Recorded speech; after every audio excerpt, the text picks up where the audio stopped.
This show is brought to you by Safety FM.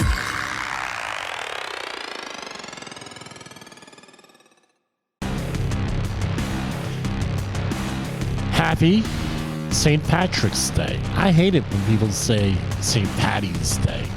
No, St. Patrick. Very disrespectful.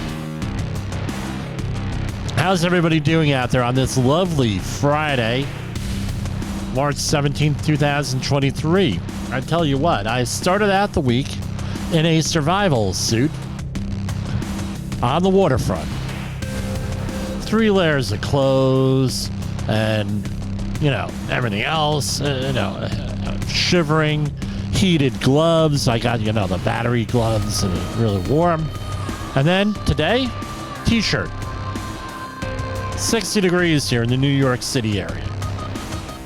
It's funny, at the end of summer, beginning of fall, it's 60 degrees and everybody's shivering. Then, end of winter, 60 degrees, everybody's in t-shirts saying what wonderful weather it is. Anyway, I have a brief announcement today. I was contacted, or I should say more accurately, my wife was contacted because they called my home number today, and I will be a guest for the second time in a very short period of time, less than a month I think it is, on Coast to Coast AM with Ian Punnet. That's available. Now they have 600 radio stations. They're on their syndicated program, broadcasting worldwide. They also have a podcast that they release highlights on. And you can find out what time the show is on tomorrow at www.coasttocoastam.com. Wanted to thank Ian up front. Anyway, we're going to be talking about the East Palestine train wreck. We're going to be giving an update to that. And I found out some more information from my sources in the railway industry on a lot of this stuff on derailments and everything else. So I'll be sharing that tomorrow. We're also going to be doing a lot of stuff this weekend with the program. So stay tuned. So like my disclaimer at the beginning, I just started doing this recently, like this season 3, right? Usually we're not involved with the stories that we share, right? And, meant to be a flip comment, a wise guy, snarky remark, right? Well, we're all, we could call this program Safety Snarky, right? Because you get a lot of snarky remarks, wise guy remarks. But anyway, we're going to go. Hunter Biden sues repair shop owner over handling of laptop. Okay, I am going to, before we start, let me say, I did business with the owner of this shop, right? John Paul, he goes by the name. And Hunter Biden is suing the owner of a computer repair shop. Now, I bought a computer off of him about 10 years ago, 12 years ago. He is a very good friend of a very good friend of mine, and since has disappeared to an undisclosed location somewhere in Colorado. That's all I know. Hunter Biden is suing the owner of a computer repair shop where he allegedly dropped off his infamous laptop, claiming the man improperly copied and helped disseminate his personal data. Isaac has asserted, among other things, that Biden, the suit filed Friday in U.S. District Court in Delaware is a response to the defamation action that the shop owner, John Paul Mac Isaac, launched in January against Biden, Representative Adam Schiff, CNN Politico, and the Daily Beast. Isaac had asserted, among other things, that Biden, President Joe Biden's son, and others have wrongly suggested he was to participate in a Russian effort to undermine American democracy and the 2020 presidential election. The younger Biden's lawyers, led by Washington attorney Abe Lowell, are firing back. They arguing it is Isaac who committed wrongdoing.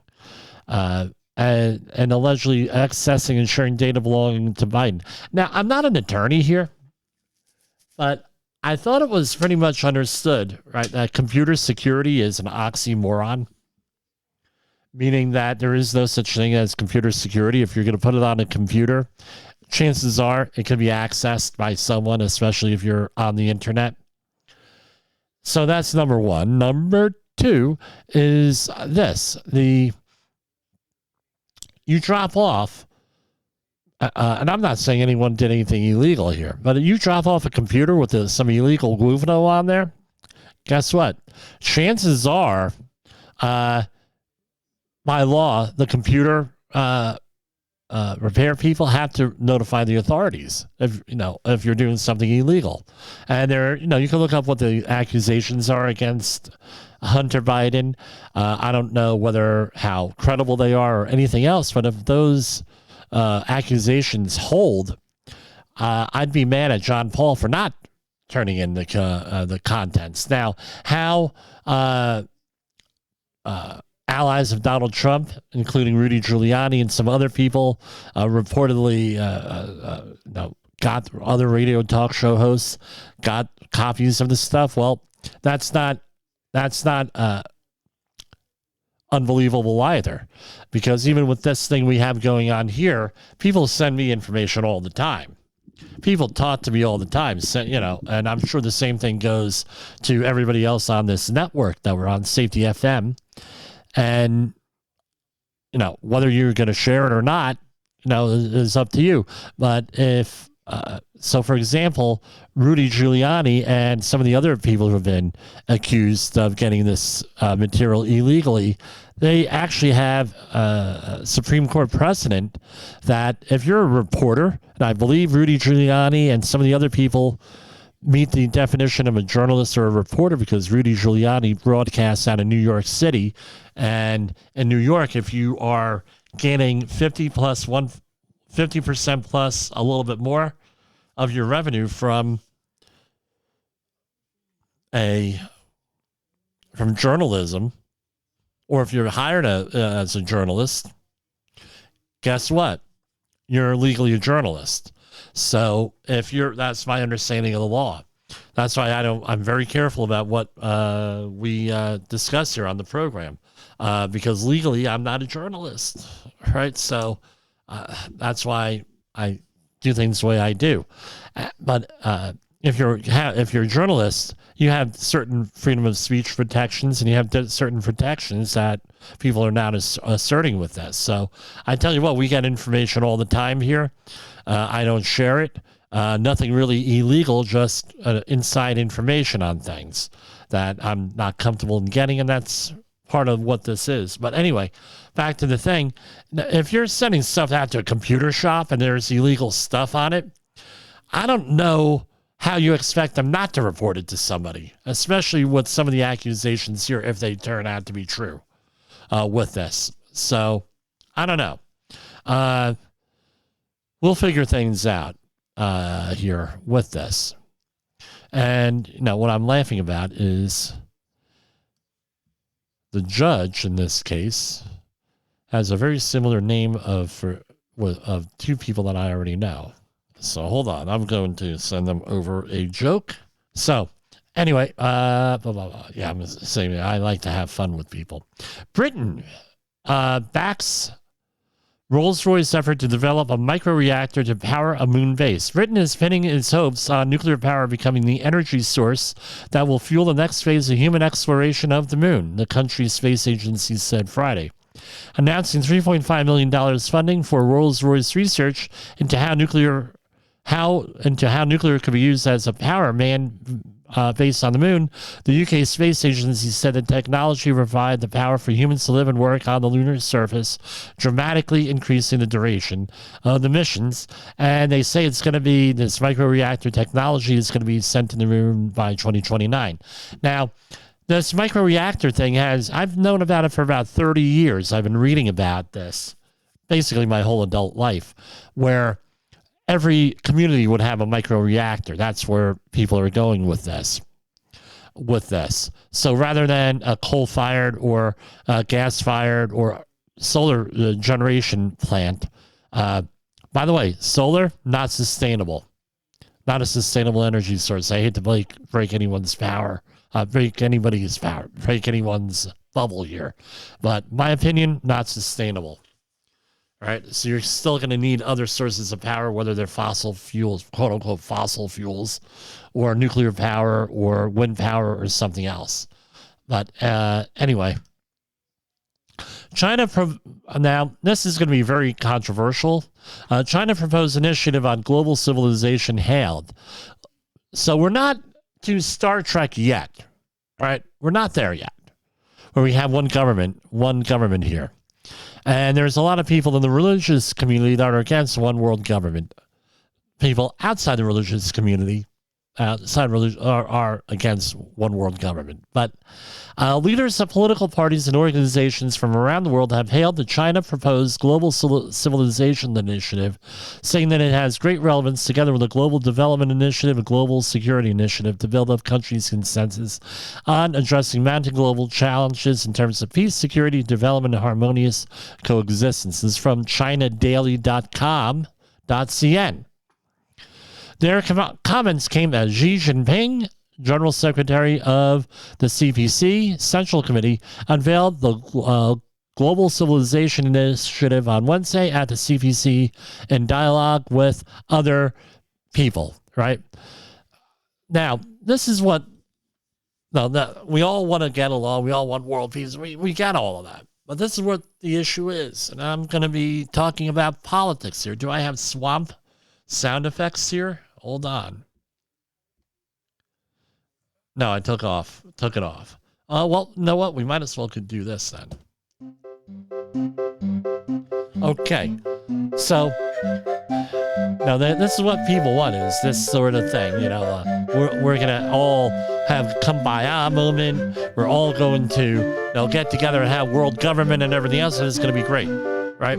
And okay, it's good to have common values, keep pursuing peace, development, equity, whatever equity is. I don't know how to define it. Justice, democracy, and freedom. And that's all great and everything else. All right. Well, and that's where we need to get going. We're not at Star Trek yet, where we have one world government where we are able to do this. So what people have been pushing is federalism, meaning the government on the local level, right? And I never got that, how they came out with that, but government on the local level, handling things and handling problems.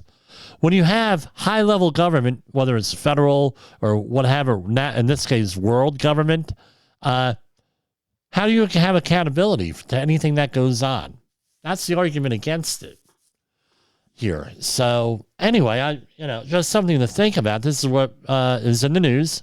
And now, how does this relate to safety? I'll say this much. You're going to, what do you do with global environmental problems when the decision makers are so far ahead above you that there's no accountability? We had discussed sovereign immunity already here. Imagine this type of sovereign immunity here, meaning that the government's not responsible when you have a world government or a global civilization. No one's responsible. That's not good. I mean, if I have a problem with my local congressman and a vote that he has, right, Congressman Lawler, guess what? I could go down and talk to Congressman Lawler. I could probably get a meeting with him. Anybody could. If you have a I've done it with opposing politicians, where I went down and I spoke to them, and you talk in a reasonable, measured thing. You're not going down there screaming and yelling. Screaming and yelling does work in this, and you can talk to them. Oh, well, this is what I believe. This is what I don't believe. Let's say that you have somebody, a representative, going to a world government. You're going to find them there. You're going to be able to talk to that person one-on-one. You're going to be able to. It's hard enough. We already have the United Nations. And when was the last time you ever heard of anyone going to the UN ambassador and saying, hey, you're supporting the wrong thing? That doesn't happen. No. It's just the way it is. So here we have at the border, right? Okay, here, hold on. Okay, it's like a graveyard. Record numbers of migrants are dying at the U.S. border. And of course, this webpage shut down. Okay, local officials give a refrigerated truck, this is from the Wall Street Journal today, to hold the bodies of migrants who drowned in currents in the Rio Grande while trying to cross the border into the U.S. Across the river, families having picnics or walking along the waterfront promenade of Pedro Negros, Mexico, say they sometimes see bodies floating by or bobbing among the reeds under a bridge. We had times when we received 4 or 5 bodies a week, said Hugo Gonzalez, owner of Funerarias Gonzalez. That sounds like a funeral home. At one point, there were a lot of corpses, and there was nowhere to put them. We didn't have enough refrigerators at the funeral home. A spike in deaths along the most dangerous stretches of the U.S.-Mexico border reflects the escalating number of migrants seeking to cross the U.S. from the troubled home countries. So, again, the human smuggling and everything else, big issue here. Hold on, there was another. Okay, so right now we're having huge border crossings in New York, Vermont, and other border states. So, hold on. We closed that window accidentally. So, border crossings, I'm sorry about that. I closed the window here. Border crossings from Canada into New York, Vermont, and New Hampshire are up tenfold. Local cops want help. We are seeing more and more people, and it can be deadly terrain if you're not familiar with it. I tell you what, you want to go to some rugged country? Go up to northern Vermont and New Hampshire in the wintertime. In the summertime, it's a problem if you don't know what you're doing there. So what happens is apparently people from south of the border come from various countries, and they go to Canada without a visa, and they cross into the United States. So this is becoming a big issue here on the northern border. Again, a very rugged country. It's not like a lot of areas of the southern border. Okay, that's desert. That's also rugged country. But northern area, it's heavily wooded and everything else. And I don't know. It's not a good thing up there to be crossing the border, especially in the middle of winter. I mean, it's brutal out there. People are desperately trying to get here. I think this needs to be addressed somehow. And they're ending up dead. Okay, that being said, Montana, most polite state in the United States, while Californians could use some lessons and manners.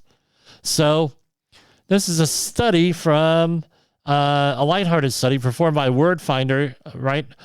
Collected Google Trends searching data from each state to pinpoint which parts of America most often search the web using polite words and phrases. They also measured the most searched compliments and terms of endearment. The most polite state based on their Google searches was Montana. More than 270,000 of their searches for 100,000 residents in the past year included polite terms and especially please. Okay, so people are doing that. So here we go. Politest searches by state. Here we have Montana. Please. Let's see what New York is. Cordial. Right, so that's a polite, when they have in a search engine, polite. And same thing for New Jersey, cordial. What is the most impolite state is California. Thanks. Right, that's their thing. Now, let's go into this. The politest searches by state are Montana at 273,000, Vermont at 64,000. Montana is very polite. It's like 4 times the number than Vermont. Alabama at 64,000 and change, right? New York is somewhere in the middle. I'm not going to count it up, but 3,607. And New Jersey is towards the bottom of the list with 602. Yeah, big surprise there. Overall, darling and beautiful were the most commonly used terms of endearment in the U.S. Almost the entire West Coast was in agreement. Darling dominated searches in Washington and California, as well as Nevada, Utah, Texas, Oklahoma, Mississippi, and Michigan. Oregon was the only outlier with their top search pet name as Sweetheart. So where does California was Darling. New York was term of endearment, baby. New Jersey, beautiful. Okay, popular term. I could see all of those. Now, Alabama. I think if I called any woman a term of endearment doll face, all right, I'd probably get slapped across the face myself. Doll face? Really? That's Alabama? That's like a... Whoa. Okay, now let's see. In Pennsylvania, looks like it's Hottie. This is a color code. Hottie. And North Dakota, Honey. Kansas is Princess. Okay. Wyoming, South Dakota, and Iowa, Sugar. And let's see, Rhode Island, New Hampshire, Massachusetts is a wavy line. Bay. I guess short for baby. BAE. So, the most searched slang compliments, right? We're having some fun here. The slang compliments.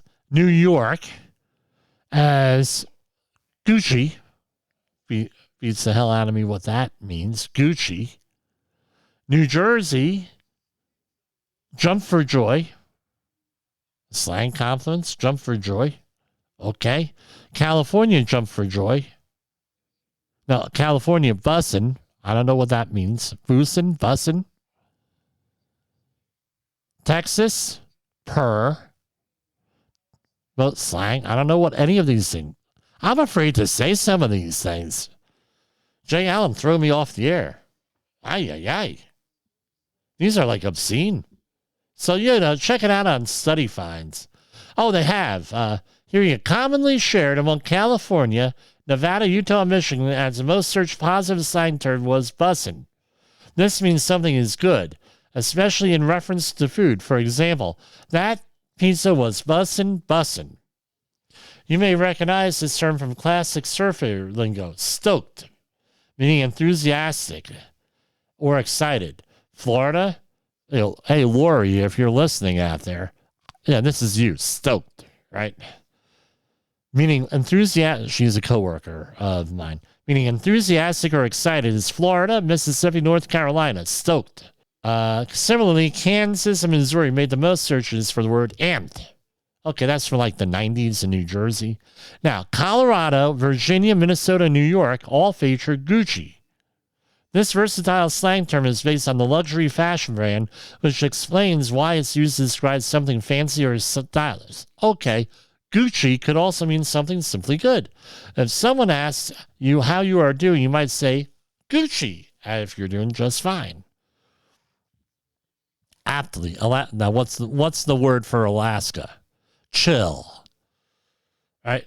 Referring to typically cool weather conditions of the last frontier. Chill is used to describe something or someone that is cool, easygoing, or to calm down.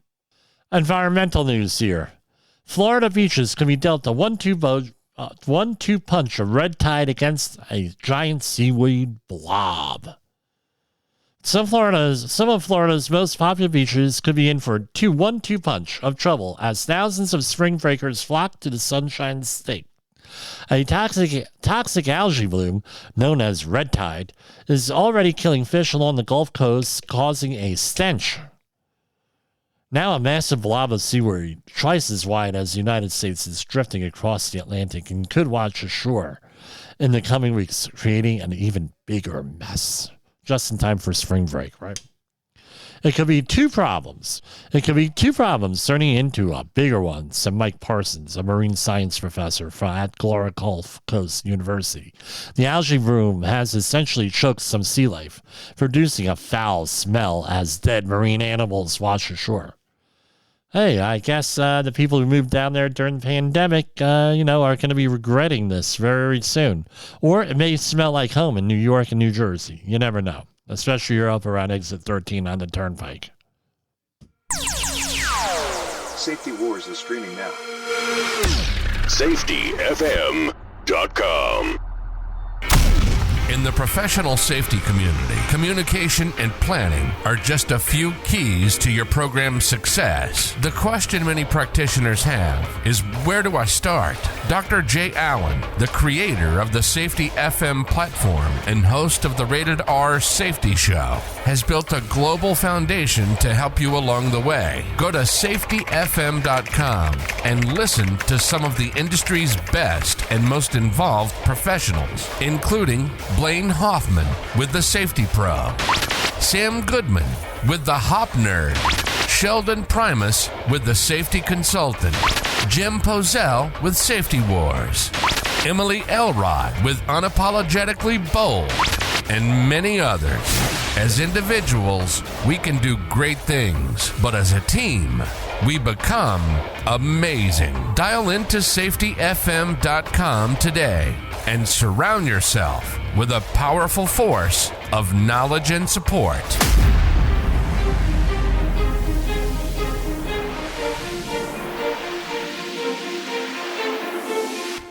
OSHA recordables, catastrophic losses, environmental disasters. You want answers? So do I. This is Jim Poesl with Safety Wars. That's my daddy.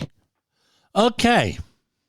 So, by the way, good luck, Jessica. Tomorrow, she's in a cheer competition with her team.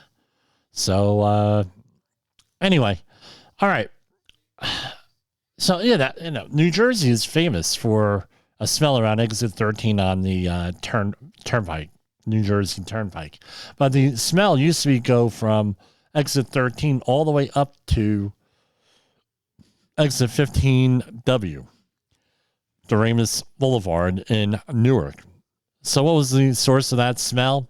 One was that back in the 70s, there was an oil refinery there. And we know how the 70s were with air pollution and everything. They're real bad. But they also put the turnpike on top of a sewage treatment plant. So you could imagine what the smell was. And up on Doremus Boulevard, there was a rendering plant where they used to process animal scraps for, and, melt down the fat and make soap out of it, sort of thing, and other industrial chemical. I mean, it was horrible. It closed down in the early 2010s. I know people on the cleanup. It was just, if you didn't, if you are having a problem losing weight and you can't afford semaglutide or Wegovy, right, or Ozempic, any of those, it's all the same glove, just get a job at a rendering plant or just park outside it. You ain't going to eat for 3 days, I tell you. So, Newsom makes abrupt reversal after tough talk on big oil. So Newsom said he's making major progress with the legislature on a pared back version of a price gouging bill. Democratic California governor made a sudden reversal this week on his effort to hit oil companies with price gouging penalties amid record high gas prices and an energy crisis. Newsom on Thursday unveiled a proposal creating a new watchdog arm within the California Energy Commission that would monitor daily petroleum market price fluctuations to ensure that market participants, quote unquote, play by the rules. So he's rolling back some of the stuff here with that. I think political reality might have hit him at a certain point with this. But, anyway, something to think about. New York man who's New York man who supported ISIS arrested in alleged plot to kill cops mayor during St. Patrick's Day parade. A New York man who expressed support online for the Islamic State is charged with plotting to kill police officers and threatening to kill a mayor on the street where a local St. Patrick's Day parade was slated to be held, federal prosecutors said. The person was arrested and charged with making threatening interstate communications, said the Justice Department. Where do they find him? So reportedly on social media and basically on social media. Several threats. So I don't know. We still have to deal with this. Utah man shot. Well, no, we're not going to deal with that. New Jersey congressman Congressman call for a halt of offshore wind projects amid state of whale deaths. Republican Congressman call for a halt to offshore wind farm development, and the GAO, Government Accounting Office oversight of the Bureau of Ocean Energy Management's leasing process at a March 16th hearing on the boardwalk in Wildwood, New Jersey. Case in point, our friend of the program, Robert S. Green. He is in charge of the boardwalk, getting it all up and running for Labor Day. Now, overseeing all the repairs, he's an engineer. So he's, so I have a little in on this here, right? Representatives Jeff Van Drew and Christopher Smith of New Jersey, Andy Harris of Maryland, Scott Smith of Pennsylvania convened the first congressional hearing into the matter amid a surge in whale and dolphin deaths along the Jersey Shore, which they attributed to survey work for the wind farms. Now, reportedly, 29 whales have died on the East Coast since December 1st. This is what I'm going to say on this. All right.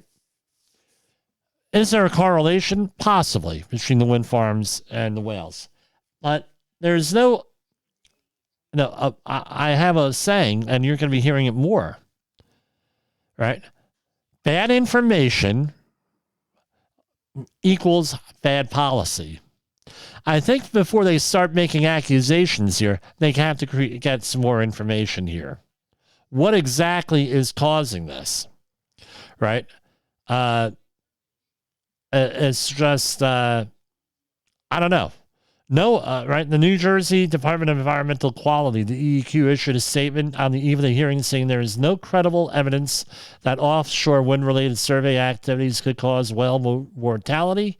And NOAA, right, the National Organization of NOAA, National Oceanographic and Atmospheric Administration, I'm going from memory here, says that nothing has been linked to these wind technologies. I don't know. Again, are we going to have a knee-jerk reaction here? Knee-jerk reactions are what we have to avoid doing. We have to have some type of good scientific information before we run off half-cocked here with this. Residents' right to be rude, upheld by Massachusetts Supreme Court. And why do they have this person? I'm looking at the article here. In a decision that jangled the nerves of some elected officials, the Massachusetts Supreme Court, Judicial Court last week reaffirmed a basic liberty established by the Founding Fathers, the right to be rude at public meetings. The ruling sent waves of consternation across the state, where many local select board and school committee members have emerged battle-scarred from the coronavirus pandemic and its fierce disputes over mass vaccines and remote learning, stemming from a lawsuit filed against the town of Southborough, Mass., by a resident who says their selectmen had silenced her unlawfully. The decision pushed back against attempts to mandate good manners. So,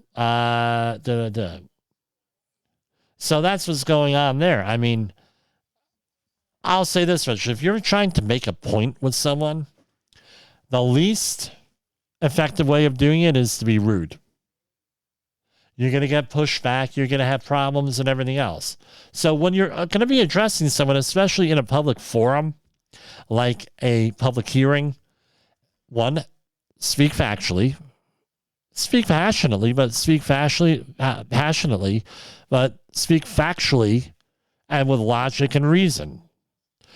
Because if you start to go out and start yelling and screaming, delivering any type of rude, personal, or slanderous remarks, guess what? You're not going to get your point across. And I understand this, they're calling this the Southborough's Massachusetts Civility Code for Public Comment at meetings. That has to be respectful and courteous, free of rude, personal, or slanderous remarks. I tell you what, if you go in there and you start calling people names, and this goes for the boardroom, this goes for job site meetings and everything else, it's not going to, you're not going to get your point across, and you're going to cause more animosity with this. Should it be illegal? No, it shouldn't be illegal. Not in my estimation. As long as you're not being overly disrupted, it shouldn't be illegal. But you're not going to make your point being rude or anything else. It doesn't seem to make sense to me. Now, this hits a little bit close to home for me. Vladimir Putin officially wanted on war crimes for abducting children from Ukraine. The International Criminal Court today accused Kremlin chief of the alleged war crimes and that his troops have meted out across Ukraine in the last year during their special military operation kicked off. So, if you're a longtime listener to the program, you know my mother during World War II, and we had a guest on, Imogene Salva, who wrote a book, One Star Away, about her family's experiences in Siberia in World War II. And my mother was in Archangel, Russia. I'm not going to pronounce it the way the Russians pronounce it because I can't, right? It's their northern ports city, where I had 12 family members that were killed, mostly cousins, and one uncle who was 3 years old, starved to death over in Siberia. And what it was a re-education camp. They took Poles out of Poland into Russia to go and talk and do re-education. So trying to get the Polish out of them. My mother, now food was so scarce that my mother gave my mother was given up to an orphanage to actually, so there would be enough food. And in that orphanage, what did they do? They taught them Russian. They taught them Russian history. They taught them how to be good citizens, good communists over there. So when my mother came back, and then my grandmother eventually, they were reunited over there, they ended up, my mother did not know any Polish. She was very young. Knew no Polish, only Russian. Then my mother said within 2 or 3 days, she knew Polish all over again. She had forgotten her Russian.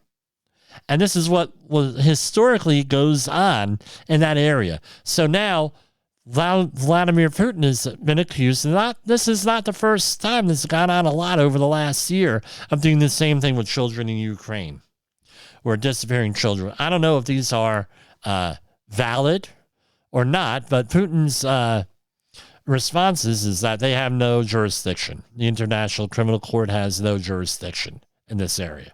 So that's my understanding of this. So this is from Vladimir Putin's spokesperson, Dmitry Peskov, was quoted as saying, "We do not recognize this court," meaning the ICC. "We do not recognize its jurisdiction." And I don't know. That's what's going on there. Slovakia. So yesterday we covered a story here that Poland was sending four Soviet fighters to Ukraine to fight against Russia. All right. And so Slovakia is sending another 12 MiG-29s over to Russia. Over to Ukraine to fight in Russia. Why are they doing this? One, it's surplus equipment with that, right? So it's surplus equipment, number one. Soviet era, very little training the Ukrainians will have to do on this equipment. And my computer just locked up. You got to love this. We're still broadcasting, but again, no backup here. Hold on here. I hate it when the computer locks up. All right, hopefully it's just a lockup, and we can restart it. But anyway, so these are older. This is older equipment from Soviet built, and they're looking to get rid of them. The issue with Poland is that they're looking to get F-16s. They said, "Look, we're giving up 4 fighters. You're giving up fighters. We want F-16s." Sort of thing. United States has said, "No, you're not allowed to give out the F-16s." Okay, great. So that's what's going on over there with that. This is an escalation here by an escalation here. I mean, where are we going with this? Might have to reissue my book on nuclear terrorism here and stuff. We may have to be pushing Preston Carney's book, Nuclear War Survival Skills, because I don't see this ending well here for anybody. So I'm going to go to commercial break because I have to, because I had to get this computer straightened out. So I'll be right back. Is your safety training old, stale, and hackneyed? Is your safety trainer still preaching a warped version of behavior-based safety? How about safety training that actually addresses your hazards in your workplaces and is not standardized baloney from 25 years ago?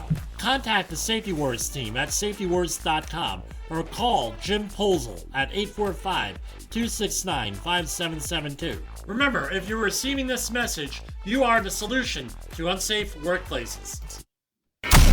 In the professional safety community, communication and planning are just a few keys to your program's success. The question many practitioners have is, where do I start? Dr. Jay Allen, the creator of the Safety FM platform and host of the Rated R Safety Show, has built a global foundation to help you along the way. Go to safetyfm.com and listen to some of the industry's best and most involved professionals, including Blaine Hoffman with the Safety Pro, Sam Goodman with the Hop Nerd, Sheldon Primus with the Safety Consultant, Jim Poesl with Safety Wars, Emily Elrod with Unapologetically Bold, and many others. As individuals, we can do great things, but as a team, we become amazing. Dial into safetyfm.com today and surround yourself with a powerful force of knowledge and support.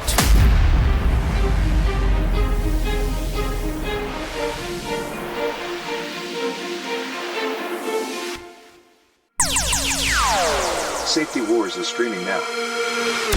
safetyfm.com.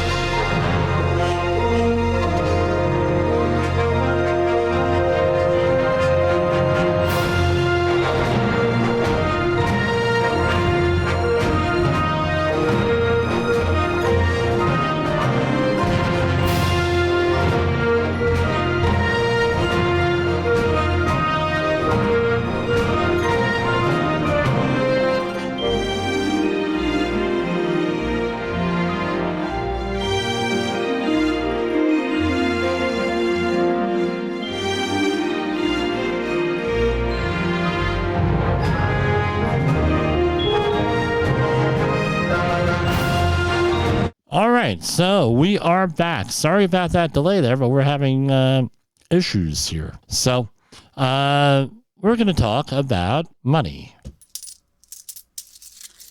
Dow Jones Industrial fell 1.19% to 31,861. So what's going on here with the Dow Jones? Again, banks are going down. So issues. So I always debate whether I should say this or not. A lot of, I've spoken to several other small business owners in the last week or so since this started happening. And believe me, there is something, you really got to watch this. Something's got to give here. All right. S&P 500 dropped 1.1% also to 39,116.64. NASDAQ fell 0.74% to 11,613.51. Russell 2000 fell by 2.56% to 1725.89. U.S. Treasury note rose to the 3.430. All right. Everyone's stressed. The people are stressed. Banks are stressed. Bitcoin. What the hell's going on here? All right, it's up to 27,788. Yesterday, around this time, it was at 24, so it went up to 3,000 points in one day. And remember, that trades all weekend long. So on Monday, I'm not going to be here, by the way. Or if I am, it's going to be a pre-recorded program. Crude oil at 66.33. So crude oil dropped. What does this mean? So now we're at $66. Beginning of the week, it started at 76. Now we're at 66 a barrel. I don't know. Slowing down of the economy. So what they're predicting is that, here's the headline from the Wall Street Journal: U.S. crude slips to a low $70 a barrel. Economic fears and investors' flight to bonds push oil prices to 15-month lows. So maybe we'll get a little bit of a break here. Precious metals. Gold made a substantial rise today, $70. Silver at $22.91, up $1.06. Platinum up $3.80 and palladium up $3.20 an ounce. So precious metals are going up. I spoke to someone with talking about this. You ain't seen nothing yet, is what they're saying. Again, I'm not giving financial data. I'm giving data, but I'm not giving an opinion here one way or another. But it's not nice, right? Be careful, my friends. Again, safety means financial safety, also safety wars, right? COVID-19. This is COVID-19. Well, this is from the Straits Times. Now, I was listening to Sheldon Primus today on his phenomenal podcast, right? The safety consultant. Now, Singapore is like on the cutting edge here, safety, and I believe it. But he did not mention the name of their acronym, right? For their OSHA group out there.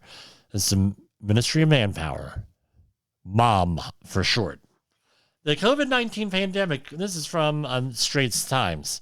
The COVID-19 pandemic could settle down this year to a point where it poses a threat similar to flu, the World Health Organization said today.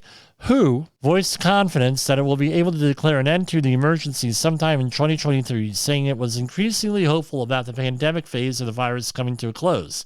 So as we know, on May 11th, that's the end of the COVID emergency in the United States, according to the president. So just under 2 months here.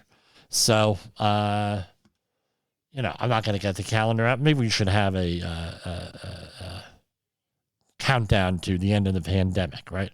Last week, it marked 3 years since the United Nations Health Agencies first described the situation as a pandemic, though WHO chief Tedros Adhanom, last name, Ghebreyesus. Tedros Adhanom Ghebreyesus insists countries should have jolted into action several weeks before. Okay. What, by the way, out of curiosity, what are the COVID statistics currently? So this is from the CDC COVID tracker home. New cases this week, 1,000, just shy of 150,000. Deaths this week, 1,706 is from the Centers for Disease Control. Hospitals, 2,645, and vaccinations are 16.4% of the population. Seems a little bit low. I'm not understanding here. All right. Total cases, 103 million. Total deaths, 1.1 million. And current hospitalizations are 16,391. So this is way down from what it was at the height of this thing here. So we're going to go into some OSHA news and DOL news. The U.S. Department of Labor recovers $353,000 in back wages for 322 workers after finding poultry catching companies denied workers full wages. Working a poultry catching facility is hard. I'm kind of like thinking of Rocky 1, right? Rocky, right? Where he's in there with Burgess Meredith, right? Mickey, and he's changing the chicken around, right? And he finally catches the chicken. I mean, is that what they're doing? Do we have a whole facility filled with Rockies chasing poultry around? I don't know. Working a poultry catching facility is hard, where people commonly face the risks of working with dangerous equipment on slippery floors around hazardous chemicals and are exposed to the possibility of illness for those handling live birds and the waste and dust they produce. Yeah, so anytime you're dealing with huge amounts of bird guano, right? there's a couple of hazards there. You have histoplasmosis hazard. You also have a really non-specific respiratory illness called organic dust toxic syndrome, which is usually what you get from chicken manure. I've had to work with chicken manure on a hazardous waste cleanup for ammonium perchlorate because chicken manure, they call it mushroom manure or mushroom, what's the word I'm looking for? Mushroom compost is what they call it. So anytime you see mushroom compost, it's chicken manure. And, you get what's called organic dust toxic syndrome, ODTS, with that.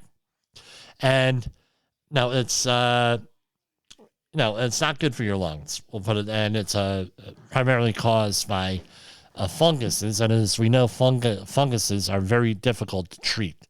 But at two poultry catching facilities in Alabama and North Carolina, the owner made work even more difficult for 322 employees by denying them their full earned wages. So not only is it an unsafe thing, now they're not paying them. So the division recovered $353,000 plus in back wages for the affected workers, whose average annual mean wage for their occupation was $25,930 to $31,640, right? So the workers in these cases handle an important step in food preparations that is not mechanized, as their labor is essential to the industry. So this reminds me of a story that I have where my friend Rob and Gloria, Rob, rest in peace. They were having a meeting at a facility. They were caretakers of a convent, and they were having a meeting in the convent for an organization that we used to belong to. And he says, Jim, just go through the backyard. And I had a camera with me on a tripod and everything. Again, old school, 2008, 2009 this was, no smartphones. And I said, okay, I'll walk through the backyard. And he meant to walk through one part of the backyard. I walked through where the chickens were, and then we had this big freaking rooster in there. That thing was huge. The thing was like up to my waist, and I'm 6'4", right? And he kept on coming after me, and I kept on having to hit him with my camera tripod. Very nasty animals. Wow. And what was funny was that he was henpecked, right? The women in there were abusing him left and right. So, big and tough guy around me, but around the ladies, not so tough. So, fatal trench collapse in Vernon, Connecticut. This is from the OSHA website from today. Investigations by the Department of Labor and Vernon police lead to a first-degree manslaughter charges in Connecticut trench fatality. Inspectors with OSHA and special agents with the Department's Office of Inspector General and detectives with the Town of Vernon Police Department investigated the collapse of an 8-foot deep trench that killed an employee of a certain company in Manchester. A certain employee from a company that's based in Manchester, Connecticut. OSHA determined that the company failed to provide legally required safeguards and issued the company a citation for willful violations with proposed penalties of $375,000 plus. The company has contested OSHA's finding with the Independent Occupational Safety, Health, and Review Commission. On March 3rd, 2023, investigators from the police attempted to arrest the owner of the company, the operator of the equipment, on charges of first-degree manslaughter and first-degree reckless endangerment. The perpetrators, alleged, now face first-degree manslaughter and first-degree reckless endangerment charges for failing to provide legally required safeguards that could have prevented a deadly cave-in.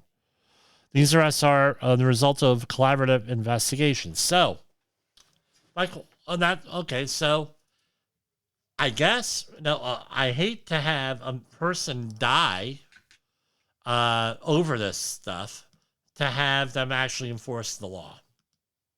Now, what do you mean, Jim?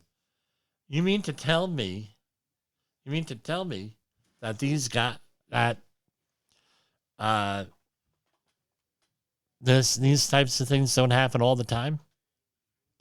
How many jobs do you think I've been on where people Oh, no, don't worry about it, Jim. We're not going to worry about the shoring today. We're not going to worry about the sloping. We're not going to worry about the benching. We're not going to worry about this. Happens all the time.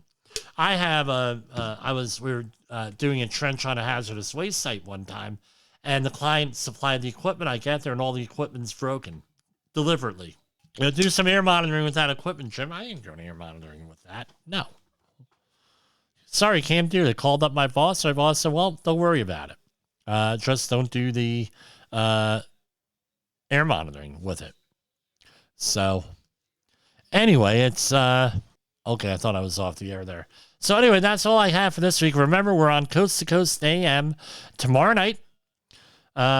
Check your local listings, and they have a podcast, Coast to Coast Podcast. I'll be placing links on my social media accounts for this again. And you can visit us at Jim. Drop us a line, jim@safetywords.com, or give us a call, 845-269-5772. Have a great weekend, everybody.